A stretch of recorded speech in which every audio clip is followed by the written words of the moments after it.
This happened to me when I was around 5 to 8 years old. I'm fudging some details and using a throwaway for anonymity. It started when my mum's mother died. My grandma had a husband, my mum's stepfather, who she married later in life. My mum didn't know him well, but thought he was an okay guy. But over time, my grandparents' relationship soured. My grandma complained that they fought all the time. There wasn't any signs the relationship was actually abusive, although in retrospect, maybe it was. Anyway, my grandma died suddenly, and my mum and I went to stay with my step-grandfather for a while so we could sort through my grandma's stuff. She had hoarding tendencies, and help him with all the shit you have to take care of after a death. But my mum started to notice some things didn't add up. My grandma had been healthy and active, and she just suddenly stopped breathing in her sleep? Okay, it happens, I guess. But why was my step-grandfather so cheerful? And why did he have an expensive vacation planned next month, booked before her death, with no ticket for my grandma, when they always vacationed together before?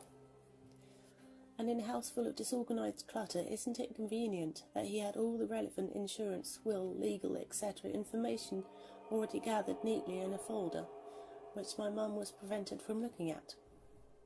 Just lots of little things that made my mum wonder. It seemed like he had prepared for a death no one saw coming. So she started asking questions, and that's when we started getting stomach aches. This happened regularly after meals and got worse towards the end of each day.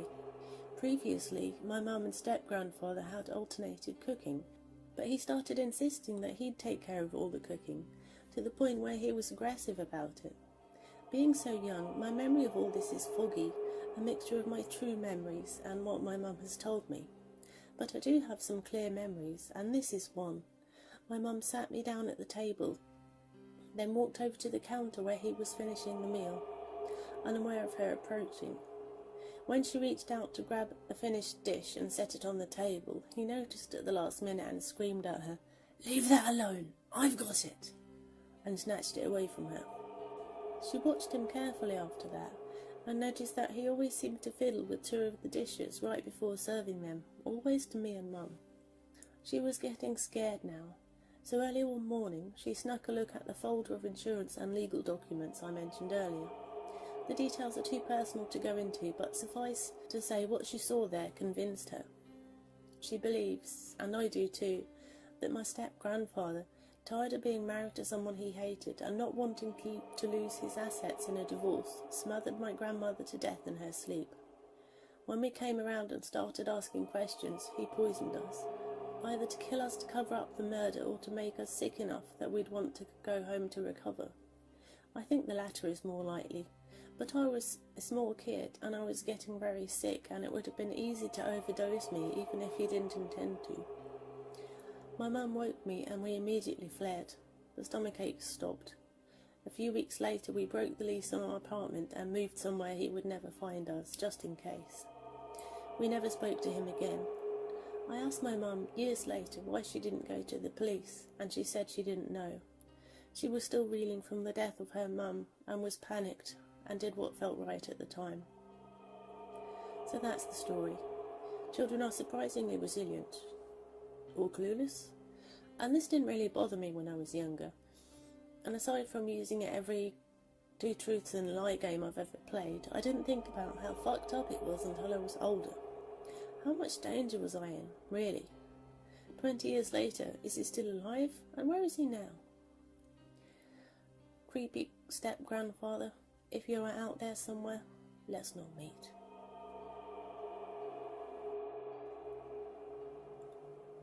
I want to preface this by saying this didn't happen to me, but to my mother when she was in her 20s. I am just finding out about this story. One night, a few decades ago, my mum was out of town in a nightclub with her best friend, Mary. My mum and Mary were enjoying themselves, dancing and so on. Through the night, my mum found herself dancing with this one guy. At first he was fun, and my mum enjoyed dancing with him. As the night progressed, however, he became a lot more annoying. He insisted that my mum leave with him, to which my mum declined. He was persistent, and my mum had enough. She basically told him to screw off. She had not seen him for the rest of the night. My mum stayed in this town for another day with Mary, and they decided they would be leaving to go home during the evening. As they were ready to leave to go home, the drive was about 45 minutes to an hour away, they picked up this guy they've known for a while. Everyone knew him. His name was T. He was also known for being a typical drunk, but he wasn't a bad person. He was also a big guy. He lived in the same town as my mum and Mary, so he hitched a ride home with them. About 20 minutes into their drive, my mum, the driver, notices she's being followed by a police car. I don't remember if she told me it was an actual police car or an undercover police car. Expecting to be pulled over, she slows down, and sure enough, the police car turns on its lights and my mum pulls over. My mum is a very sassy person. She immediately got out of the car. Probably not the best thing to do when pulled over, but she was young and naive. The cop got out of his car and immediately told my mum to get back into the car. My mum immediately recognises that this is the annoying guy from the club. My mum, being herself, told him no. She says, "I'm exercising my legs," then started to do jumping jacks. This guy put his hand on his holster as if he was about to pull out his gun. He yells at her to get back in the car. My mum says, "Absolutely not. I remember you. You're just mad I wouldn't leave the club with you. You had no reason to pull me over, you no good, ugly arsehole." She had a few more choice words for him. Mary, in the passenger seat still, yells at my mum, just telling her to get back in the car. T, who was asleep in the back seat, awakens during all the commotion. T was a really big guy. When the cop notices there was someone in the back, he shines his flashlight and sees T. My mum was already expecting to be arrested for being disorderly. Then she said the weirdest thing happened. This cop immediately backs up and goes back into his car and speeds away. Up until that point, my mum thought this guy was a real cop and that he wanted to give her a ticket since she rejected him. But after he immediately left, she decides to call the police department and ask if they had anyone by the name of Ramirez, badge number 0184. She memorised his name and badge. After calling several towns and everyone saying they have no such person working for them, she, Mary and T were asked to come in and help identify and find the guy. A week passes and he is nowhere to be found, until Mary spots him at a different club. My mum decided to stay home, spooked by the whole incident a week before. Mary sees him and immediately calls my mum. They're both freaking out at this point. My mum calls the police right after and gives them the location. State troopers and police from several towns arrive and get this guy. They raid his house and find tons of police officer paraphernalia, illegal weapons and pictures of several women in his house. He acquired many charges, including the impersonation of a police officer and something along the lines of intimidation with a weapon, because of when he put his hand on his gun. He was thrown into jail for several years. It's crazy thinking of what he was planning to do if my mum complied, or if T wasn't in the back seat. He had sets of cuffs in his car. You occasionally hear these stories of someone impersonating a police officer to do malicious things, but I never thought it would happen to my own mother. It's crazy she waited until now to tell me.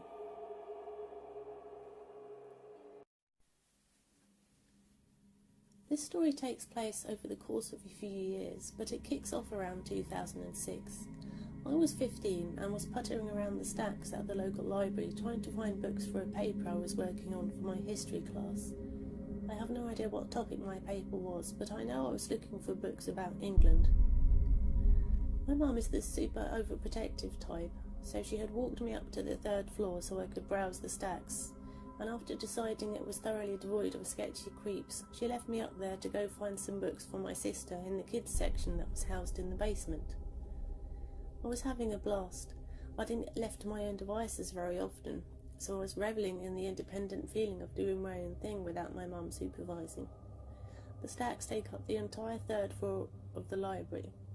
The stairs that lead to it come up from the back of the building, and the large rooms filled with rows and rows of bookshelves come off the left and right and directly across from the stairs.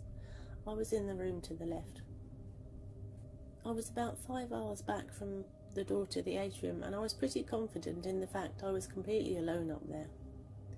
There had been one guy at a table in the atrium when my mum had walked me up, but he had been packing his computer away when we came over to the stairs, so I knew he was long gone.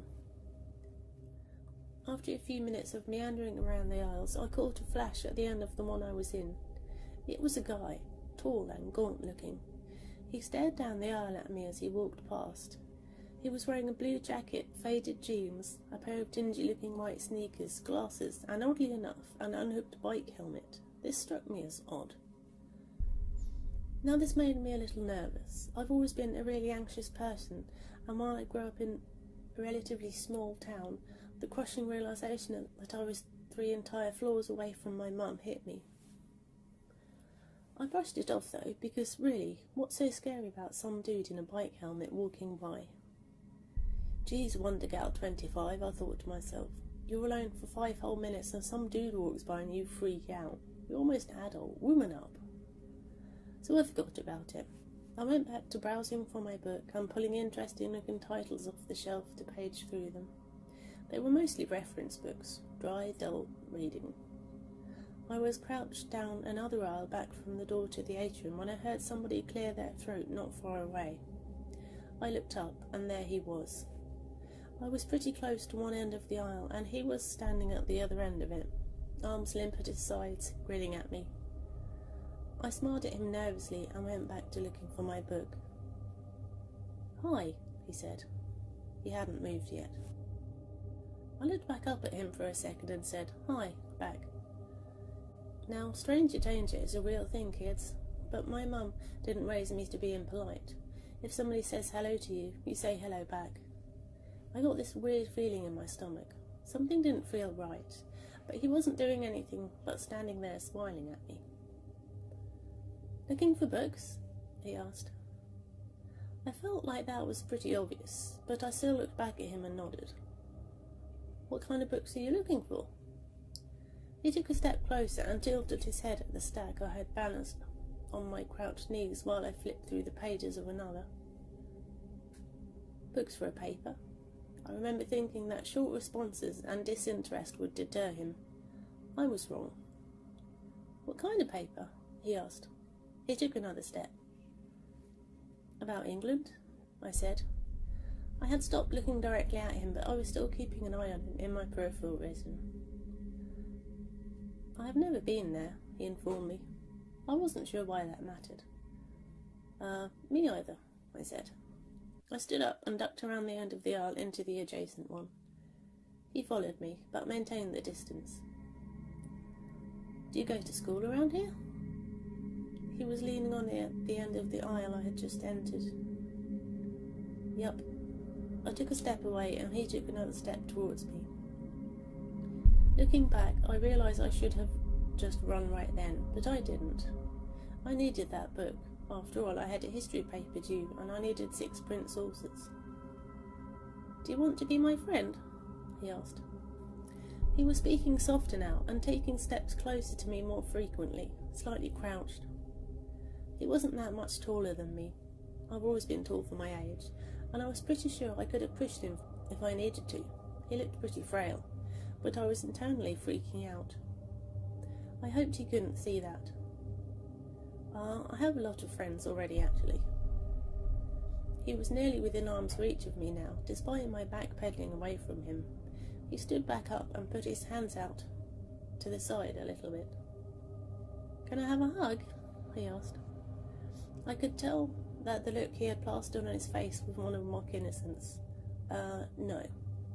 I turned around and dashed for the end of the aisle I was in, but I didn't realise I'd gotten myself turned around. It's a pretty easy thing to do up there, so instead of hurrying off into the atrium towards the stairs like I thought, I was actually headed deeper into the stacks. I knew there was a bathroom back there, so I ran into it. I locked the door of the stall, but didn't lock the bathroom door. Thankfully, he didn't follow me in there. I threw my stack of books into the corner of the stall and dug my cell phone out of my pocket. This was way before smartphones, or at least before I had one. It was a little Samsung thing with a green screen. No signal. Go figure. So the way I saw it, I had 2 options.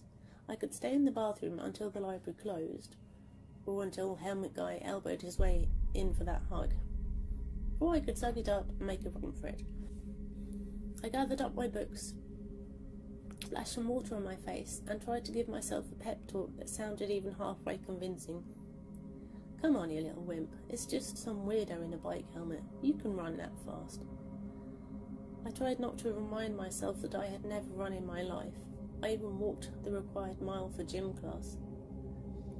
I pulled the door open just enough to peek out with one eye. The coast appeared to be clear, but one of my books was slipping. I let go of my hold of the door and it bumped closed. After fixing my book, I yanked the door, prepared to run, and there he was, grinning at me. What I had failed to notice as I ran into the bathroom was the reading nook tucked conveniently beside the door of the ladies' room. He had been waiting for me in a pretty comfortable easy chair just out of sight. "Why did you go in there?" he asked. "I just want a hug." "Gotta go. Sorry." I ran past him, praying to whatever god there might be that I didn't drop any of the books, or that somebody who wasn't trying to hug me was magically hanging out in the atrium at 9 at night.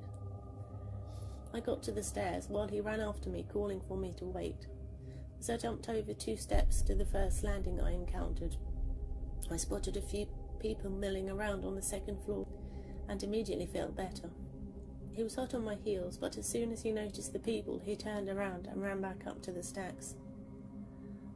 I finally found my mum, after running around every floor like a chicken with my head cut off. While I didn't immediately tell her what happened, she is my mum, so of course she knew something had happened. After the classic mum interrogation, she, totally horrified, all but dragged me by my ear to the librarian at the front desk. When Mum rounded on me to give a description of the guy to the librarian, the woman leaned over the counter with a concerned look on her face and asked me, "Honey, did he have a bike helmet on?" Apparently, my new friend was a pretty frequent flyer in the stacks, and pretty well known amongst library staff for his hug requests. It had gotten to the point that they would only send the male librarians to the stacks because he avoided them like the plague. The librarians were used to it and thought he was pretty harmless, and while they had a few female patrons mention that he had requested a hug from them, he had never dared approach a minor, let alone an unaccompanied one, to ask for a hug. My report got him banned from the library for a year, and a call was put into the police. I distinctly remember feeling bad that I had gotten him banned. That didn't last long. I wish I could say this was our only encounter.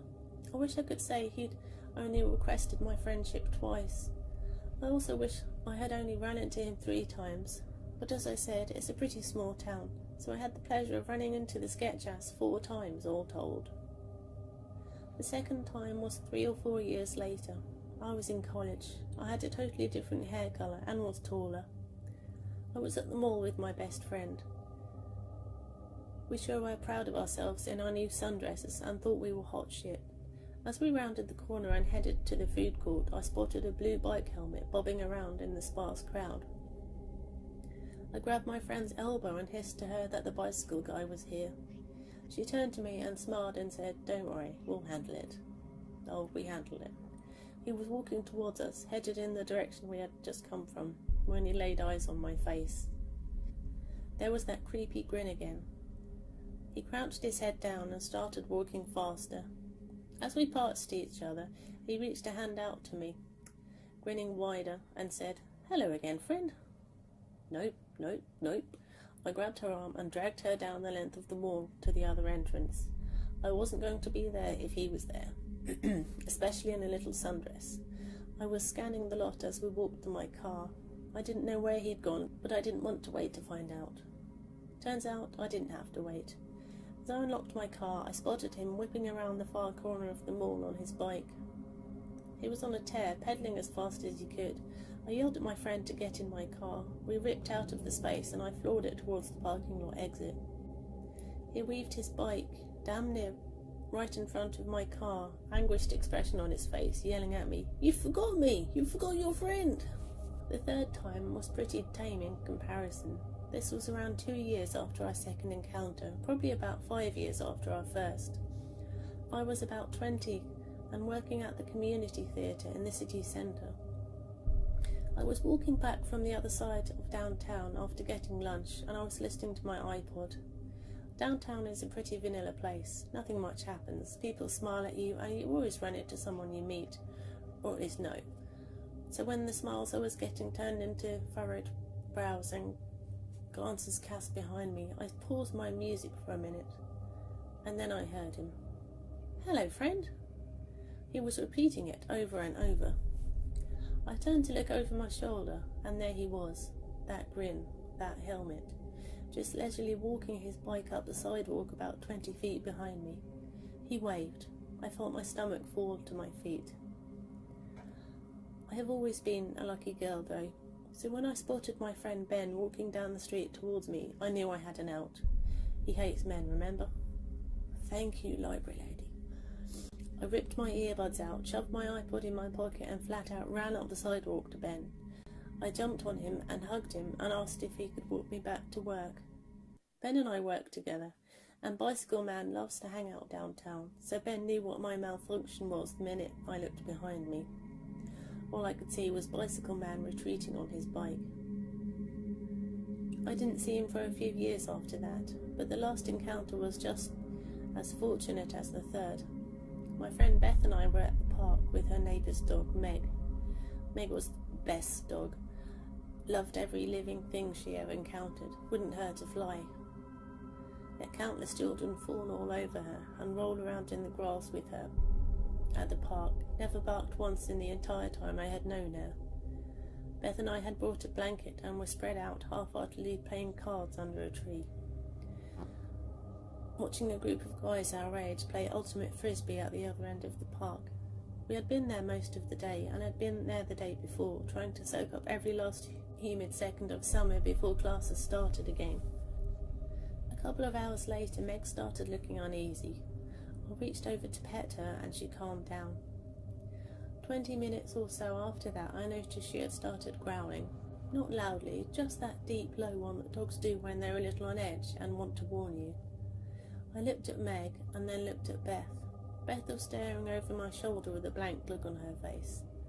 I knew what that meant. He was here.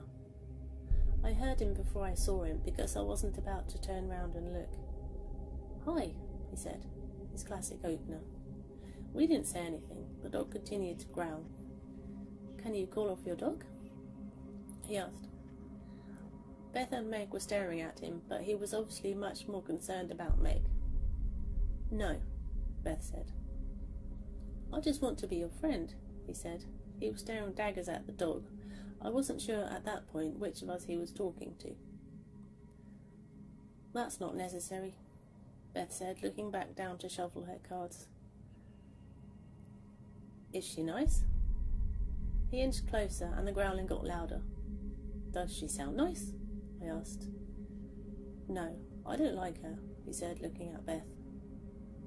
"That's funny, because I've never heard her growl at anybody until you showed up," Beth said angrily.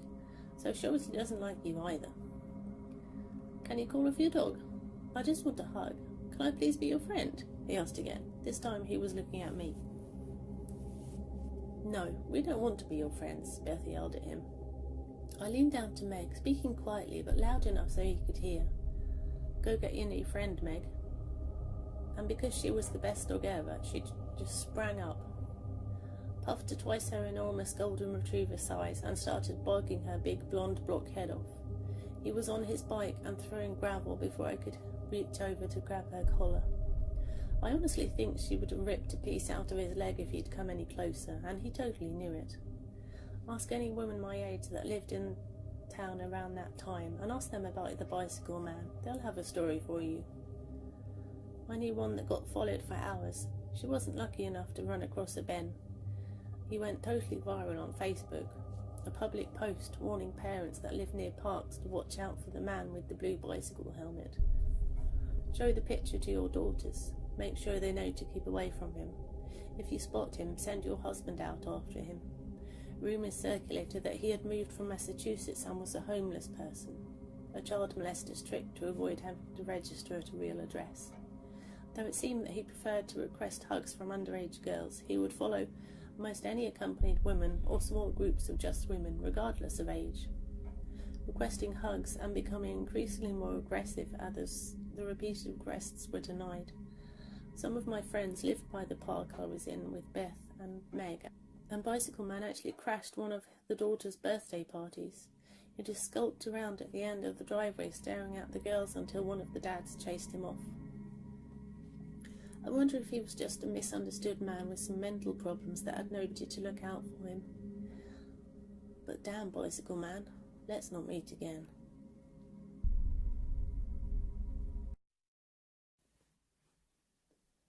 I've been reading the sub for a while now and figured I would share an encounter I had a few years ago. To preface, this happened while I was serving as a Mormon missionary a few years back.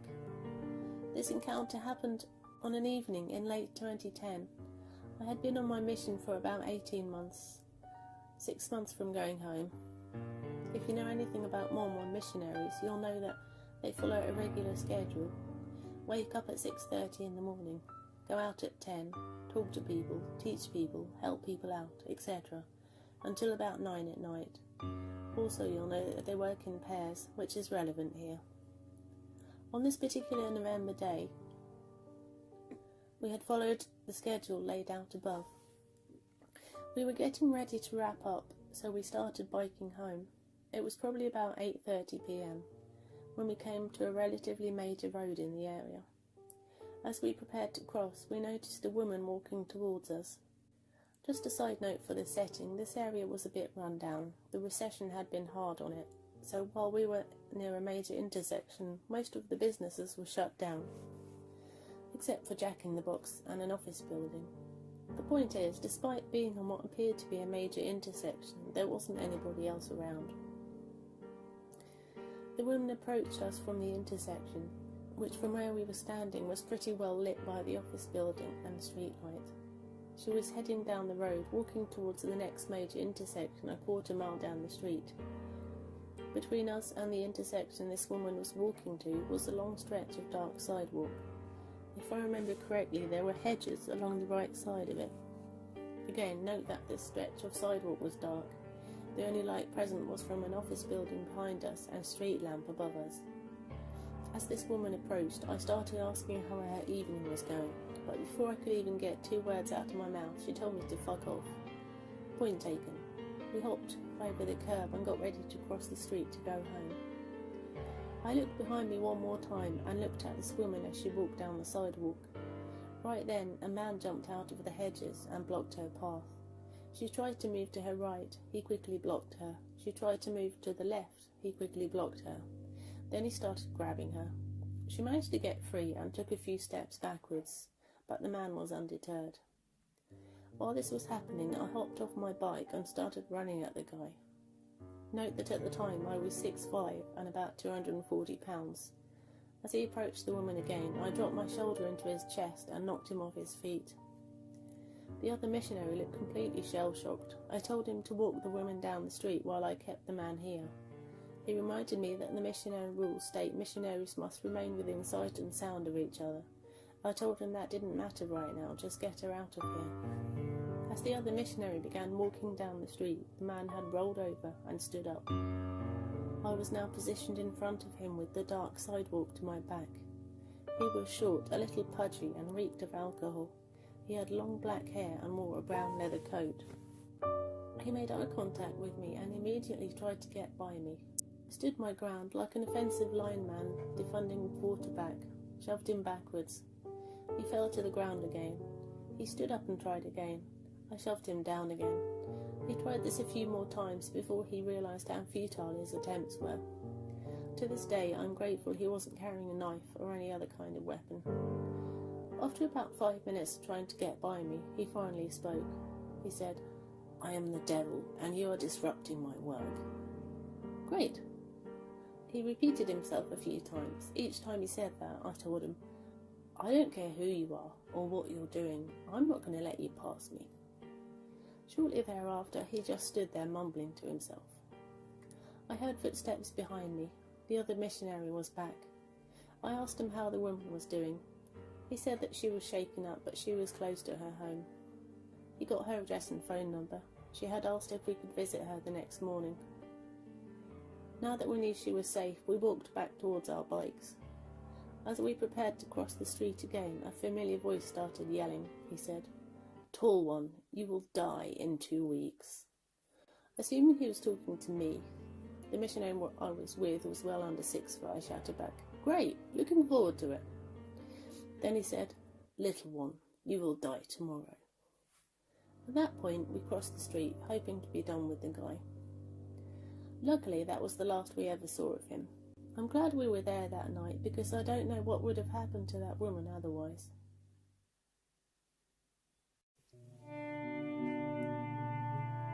This is my first post to Reddit, and English isn't my first language, so apologies for any mistakes. At the age of around 6 or 7, I lived next door to an old, 60 or so year old man named Keith. He would often go running around the streets as he was very fit for his age. At the time, I lived with my grandmother. She was friends with him and would often invite him round for a cup of tea and to gossip. Things were fine for a little while, until one day I looked out of my bedroom window. From my window I could see clearly into his garden. He was laying on a deck chair, masturbating. As I was a child, I didn't understand, of course. I assumed he didn't know I was there. The next day, I went to open the curtains in the morning and saw him doing the same again. He looked at me and smiled, then carried on.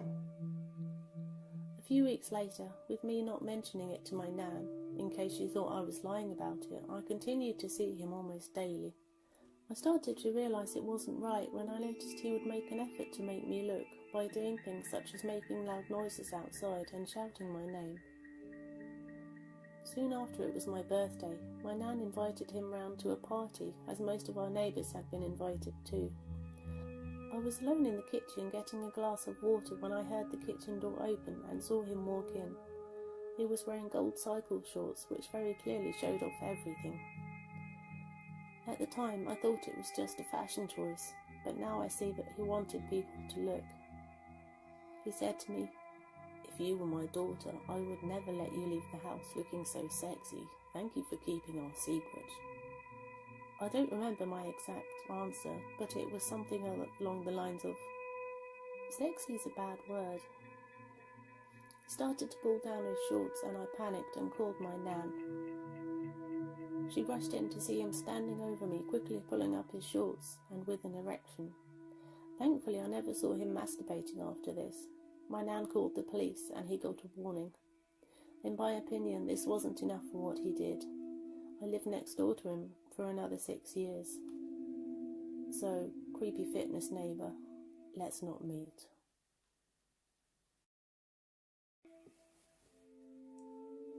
This is my mother's story. She doesn't internet much, but said it was okay to share, and I need to take my mind off the hang-up calls I'm getting. My mum was 13, and this would have been mid-late 1960s. She's the second oldest of 7 children. Her drunk, wife-beating dad had just left them all and promptly remarried and started a new family within months. Thus my grandmother and my older aunt, 15 years old, were both working to make ends meet for such a huge family, and my mum was left to babysit all the younger kids on her own almost every night of the week. They were in the main bedroom playing games and talking. One bed is pushed up against the wall at almost the same level as a large window. This was a very rural area, and the only thing out that side of the house was a patch of woods with a cow field on the other side, so they often left the blinds open. My mum is sitting on the bed with her siblings, not really paying attention to the darkness outside. At one point, my Uncle Robbie, about 5 years old, goes to the bathroom, and when he's walking back into the room, he starts screaming at the top of his lungs, pointing over my mother's shoulder out the window. No words, just a long scream before taking a breath and screaming again. My mum looks over, and less than the width of a bed from her, a guy against the glass and grinning like only a true nutjob can. She said it looked like it would hurt to smile that hard. He has one hand against the window and the other in his pants with jerking motion. Yeah, really classy. Mum wasn't having any of it. She told her next oldest sister to get the baby out of the crib, and get against the door as she slid off the bed, never breaking eye contact with him as she bent down to the floor and pulled out the shotgun from under the bed. The guy didn't seem to understand what he was seeing at first and still stood there. So she fired a slug right into the wall under the window. The guy lit out of there, tripping over himself. She called Granny at work, and Granny came home. After that, she'd have an elderly couple from down the street stay with them till they finally moved years later. The next day, they could see it actually puckered the wall outward on the outside of the house. She was close to actually shooting him right through that crappy old house's walls. My mum ended up being a military officer for a reason. She don't play. The only good thing my grandfather did was make sure his kids over the age of 8 knew how to work a gun against bad men without being afraid of it, and it might have saved all his first kids. Edit. Thank you for all the well wishes, thoughts and prayers. We need every drop of positive energy we can get. Your messages move me to tears and I appreciate it so much. I'll get a refresher on the story from Mum and Dad where a couple tried to steal my middle sister at a 4th of July festival when I was just a toddler, so you can marvel at her badassness.